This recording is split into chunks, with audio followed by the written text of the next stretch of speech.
Depois de 15 meses de massacre na faixa de Gaza, o governo de Israel e o Hamas assinaram um cessar-fogo, condicionando o fim dos bombardeios à libertação de reféns. Esse pacto foi costurado pelo Catar, com apoio do Egito e também dos Estados Unidos. Tanto Joe Biden quanto Donald Trump disputam a paternidade pelo fim dos ataques. O acordo prevê a troca de reféns e prisioneiros em diferentes etapas, além da desocupação gradual da faixa de Gaza por parte das tropas israelenses. O número de mortes nesse massacre é estimado em mais de 46 mil palestinos. 70% das vítimas foram mulheres, crianças e idosos. Mas tem estudos também indicando que os números devem ser ainda maiores. As mortes causadas por explosões e outros ferimentos traumáticos durante os primeiros 9 meses podem ter sido subestimadas, em 40%, chegando a 64 mil mortos do total. O conflito começou em 7 de outubro de 2023. Depois que homens armados do Hamas atravessaram a fronteira com Israel e mataram 1.200 pessoas, fazendo mais de 250 reféns. A partir daí, o que se viu foi um massacre sem precedentes, com Israel, comandado pelo primeiro-ministro de extrema-direita Benjamin Netanyahu, usando todo o poderio militar dele para devastar os palestinos. Sexta-feira, 17 de janeiro de 2025.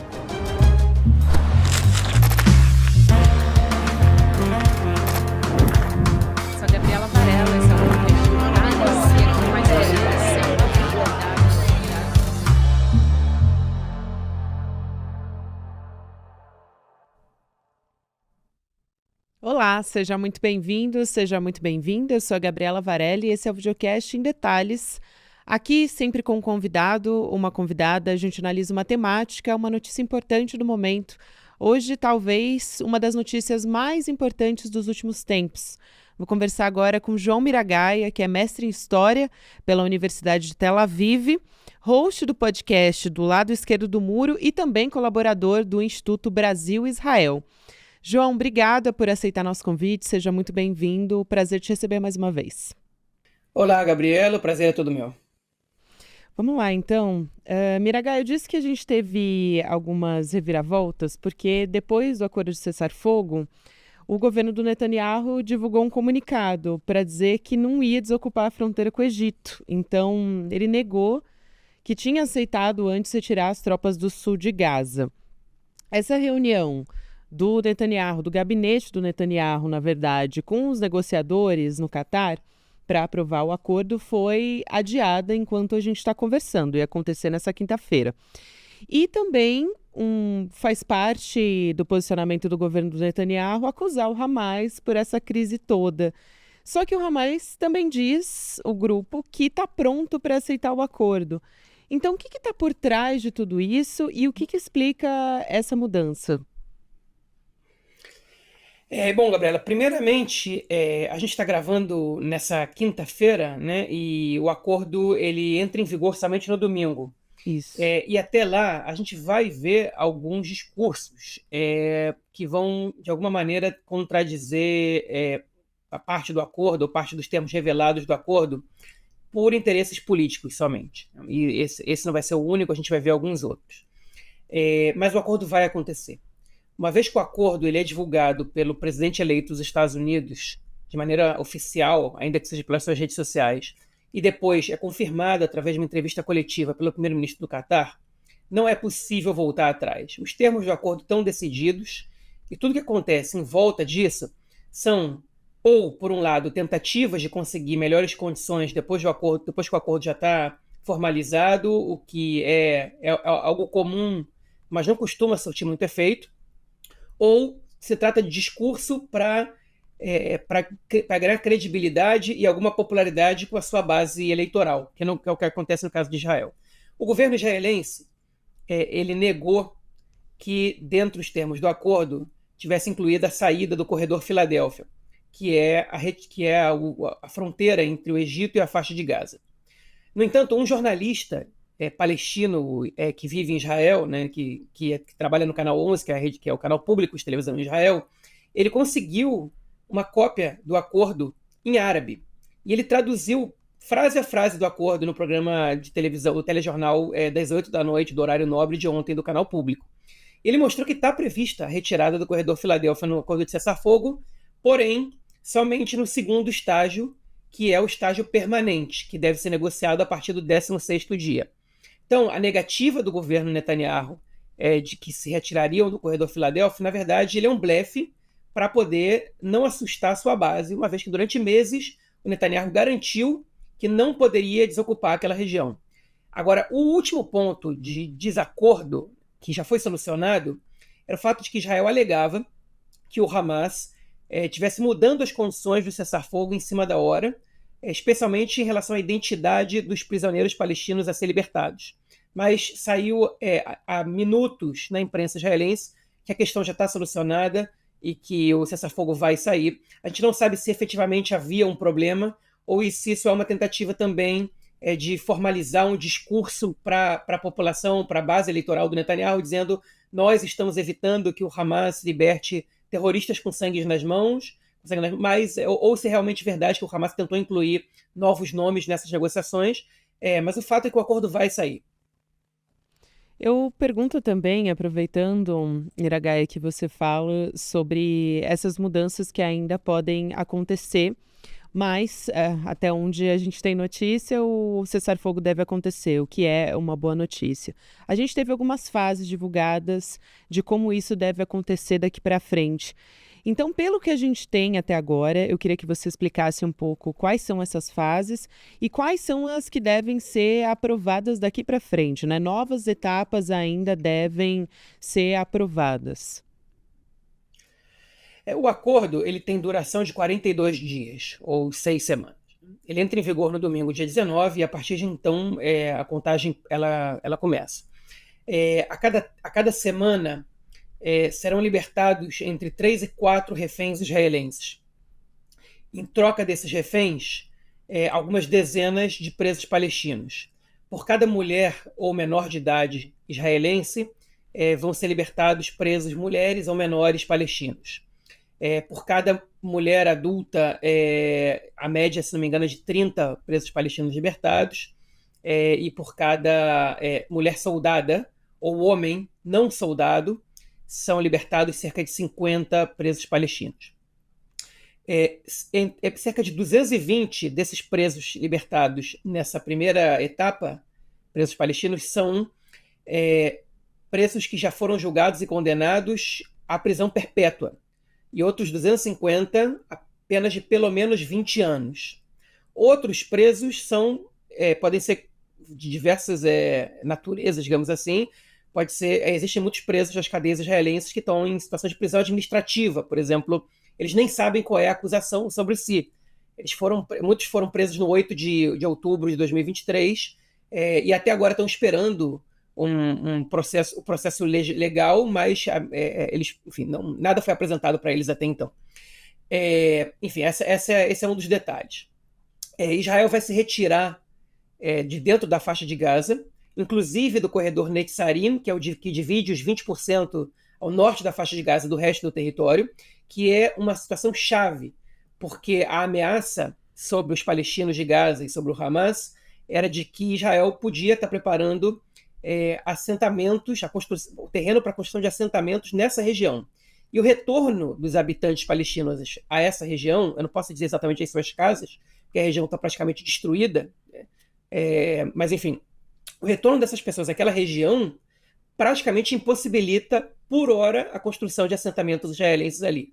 Então, nesse aspecto, se esse plano ainda continua na mente de parte do governo israelense, eles têm que entender que ele deve ser adiado, né? Esse é um ponto muito importante. O corredor Filadélfia ele seria só a partir do acordo definitivo. O acordo definitivo, o acordo temporário, a gente fala que ele liberta entre 3 e 4 reféns a cada semana, e na última semana 14 reféns. Isso é o que mantém Israel interessado no cessar-fogo até o fim, porque até a última semana são 19, e na última semana são 14. Então não vale a pena para Israel romper o cessar-fogo por qualquer questão superficial que seja. A partir do 16º dia, começam as negociações por um cessar-fogo permanente, que aí incluiria a retirada total de Israel do corredor Filadélfia, ou seja, da fronteira com o Egito, e a libertação de todos os reféns israelenses e de mais algumas centenas ou até milhares de presos palestinos, enfim, e que a gente vai ter um cessar-fogo duradouro. As condições dessa segunda etapa a gente ainda não sabe exatamente, porque elas não começaram a ser negociadas nesse momento. Há outros detalhes, há outros pontos que ainda são obscuros, como, por exemplo, quem vai financiar a reconstrução da faixa de Gaza, se vai haver alguma força que vai dividir responsabilidade com o Hamas no governo civil de Gaza.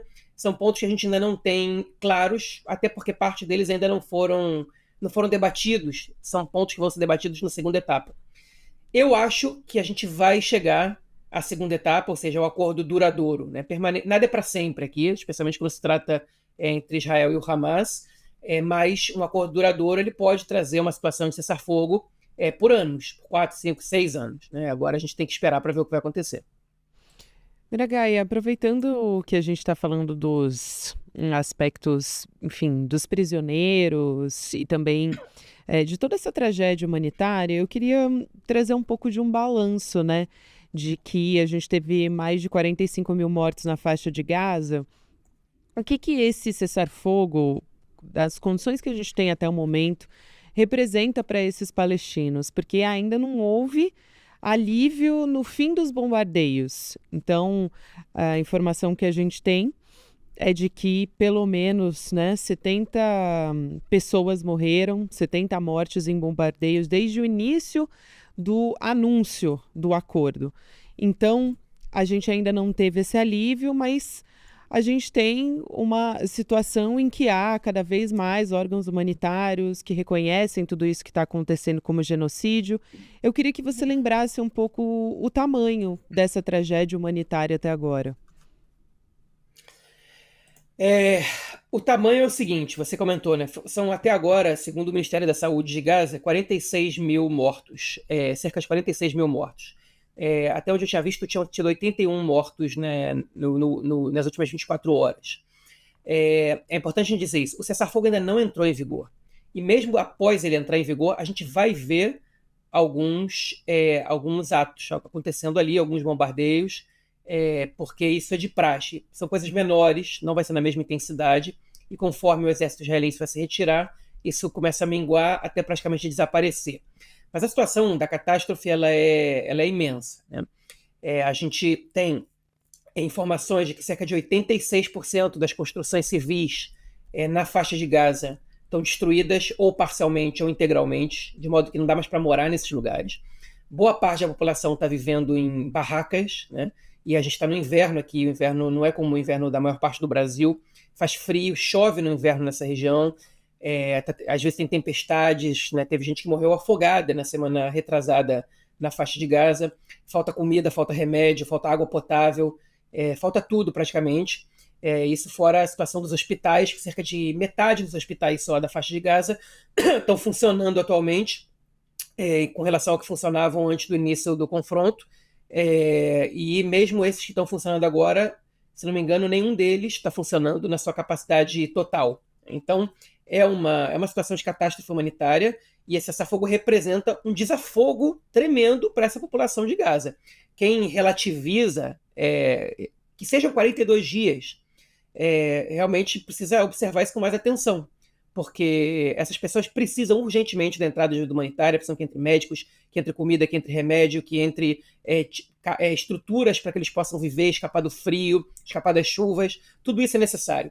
E também existe uma situação de catástrofe humanitária que não pode ser ignorada, dos reféns israelenses. Né? A gente não sabe quantos estão vivos, e o Hamas pediu 7 dias a partir do início do cessar-fogo para confirmar quantos estão vivos. Vale lembrar que dos 6 que foram assassinados há pouco tempo, quando o exército israelense se aproximava do lugar onde eles estavam, o Hamas assassinou 6 reféns, há cerca de 4 meses, se não me engano. Uma delas, chamada Eden Yerushalmi, ela estava pesando 36 quilos, ela é uma adulta ela era uma adulta de 20 e poucos anos. Então, a gente tem que lembrar que os reféns, se a população de Gaza está passando por essa situação de catástrofe humanitária, tem reféns que não veem a luz do sol, que estão em túneis subterrâneos, há 13, 14, 15 meses, né, que mal viram a luz do sol, que sequer viram, estão sendo alimentados, ou subalimentados de maneira ainda pior, e que também estão correndo perigo de vida o tempo inteiro. Não só por conta do assassinato iminente de membros do Hamas, que pode acontecer, como aconteceu de um guarda que resolveu assassinar um refém, como por conta dos próprios bombardeios israelenses.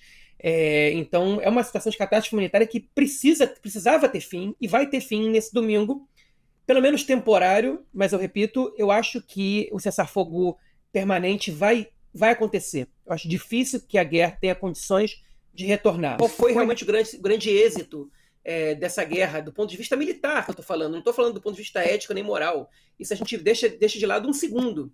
Não tem absolutamente nenhum ganho a ser apresentado, nenhuma perspectiva de vitória, nada disso.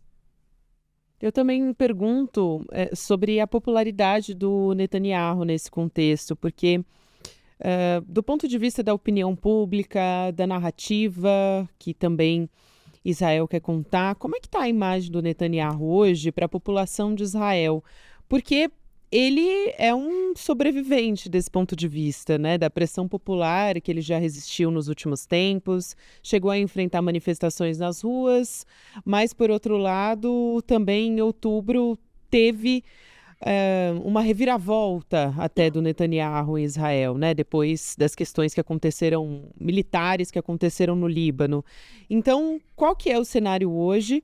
E também coloco em perspectiva, do ponto de vista internacional, nos outros países, se há apoio, ainda resta apoio a Netanyahu.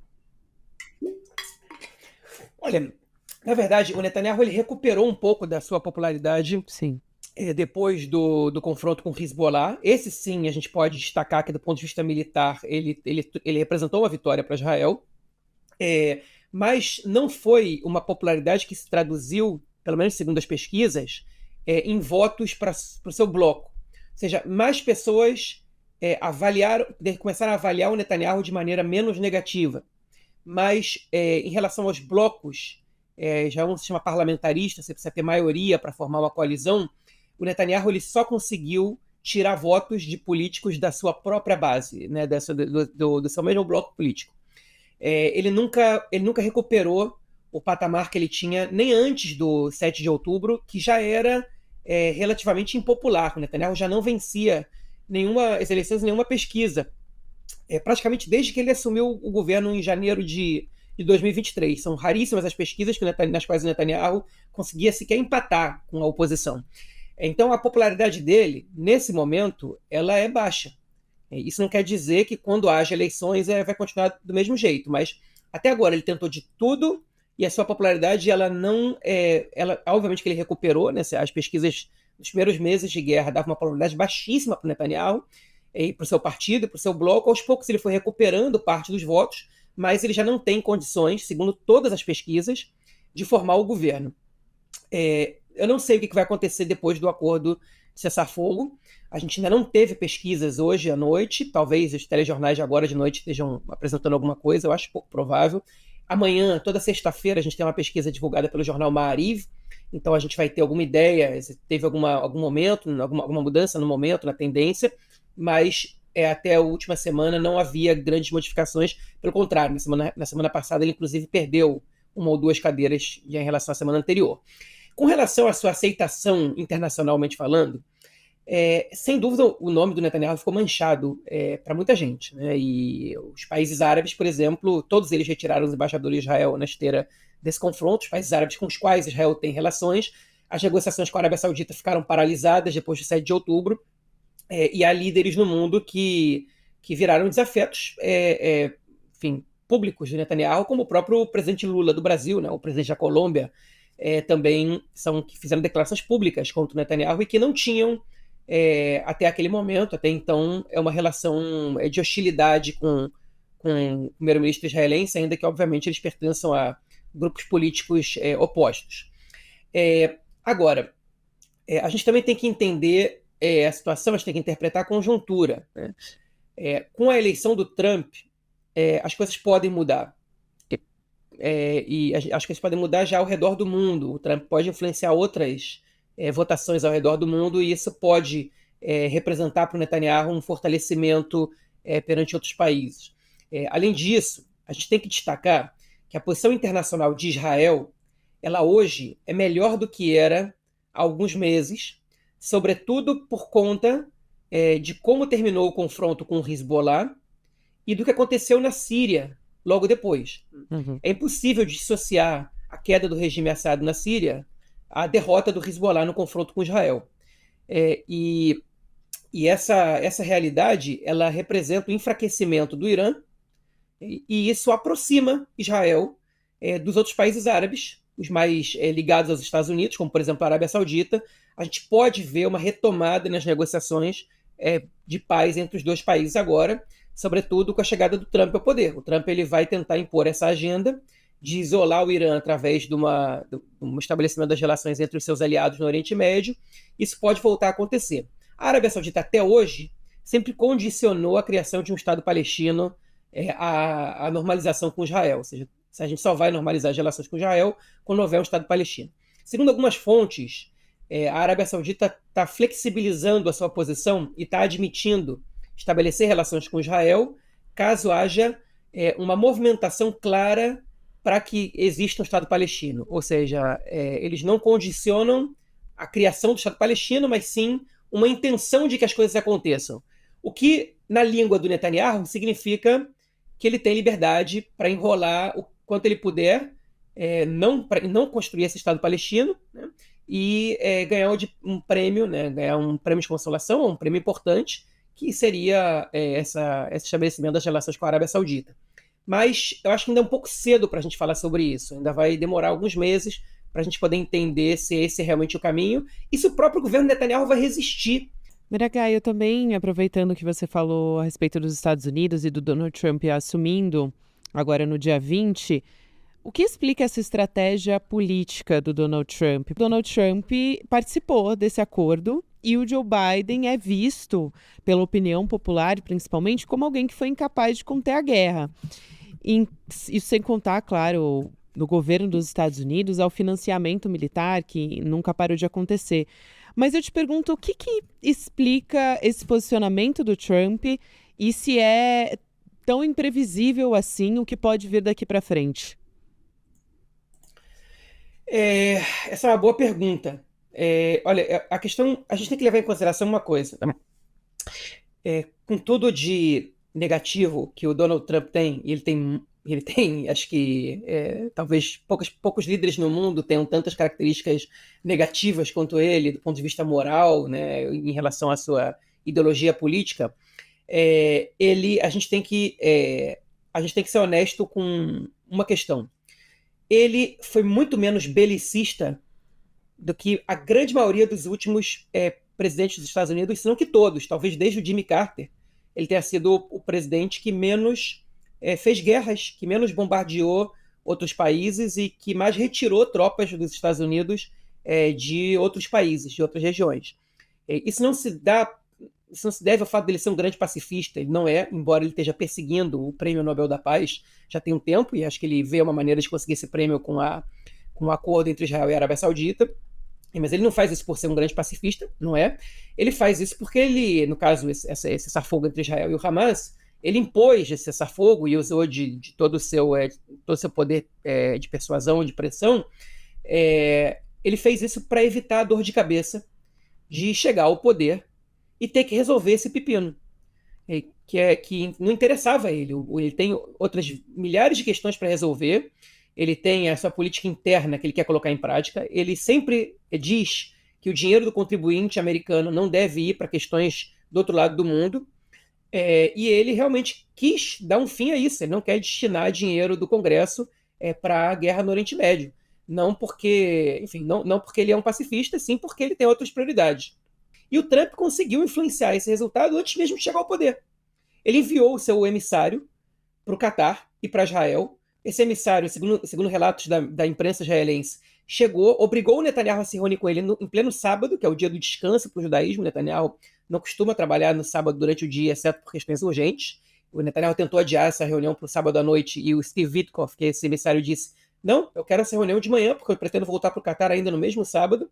E parece que ele falou muito grosso com o Netanyahu e impôs essa questão: vocês vão chegar ao cessar-fogo agora, porque é uma ordem do presidente Trump. E A gente não sabe exatamente que palavras foram usadas, mas o fato é que dias depois esse cessar-fogo foi anunciado. Então, é um fato que o governo Trump, que ainda não foi empossado, teve influência nesse acordo. Agora, sobre a questão da imprevisibilidade, eu acho que o Trump ele tem essa característica, né? Agora, aparentemente, ele prefere resolver os seus problemas por meios diplomáticos do que por meios militares. E eu digo isso não com base no discurso dele, o discurso dele é um discurso absolutamente agressivo, mas com base nas suas práticas. Eu acho que a melhor maneira dele isolar o Irã é promovendo um acordo entre Israel e a Arábia Saudita.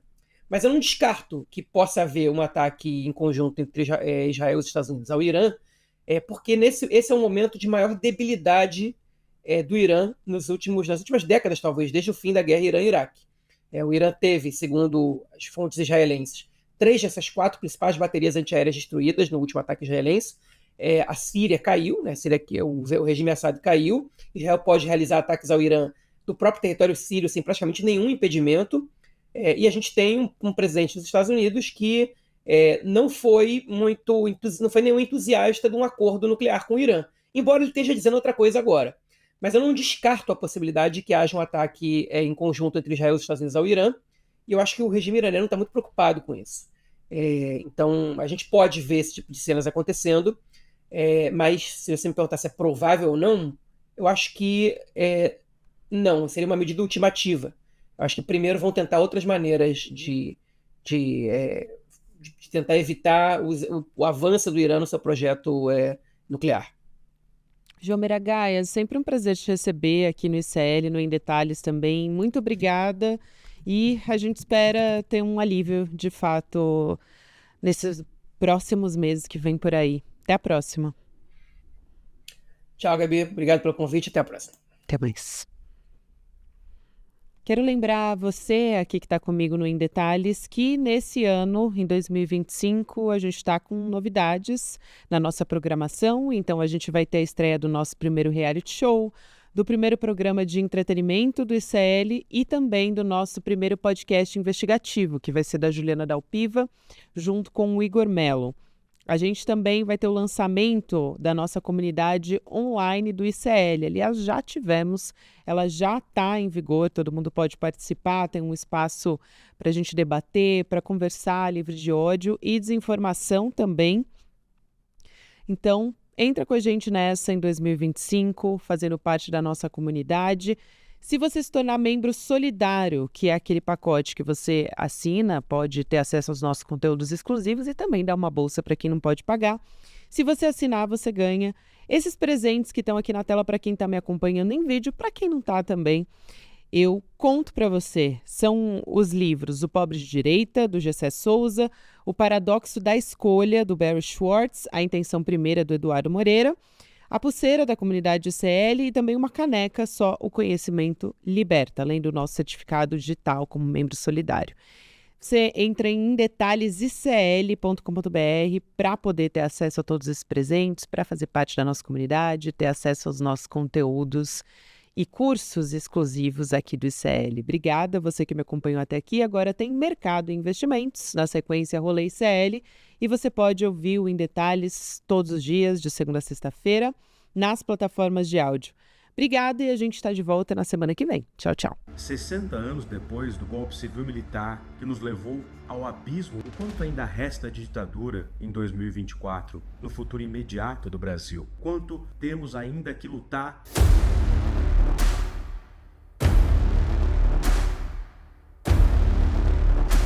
É porque essa articulação golpista repetiu-se na era Bolsonaro, com a diferença de que o golpe fracassou. Esse temor do comunismo que é utilizado até hoje, é o mesmo método, a mesma coisa, manipula a sociedade, informações. A história ensina que, sem memória, não há futuro.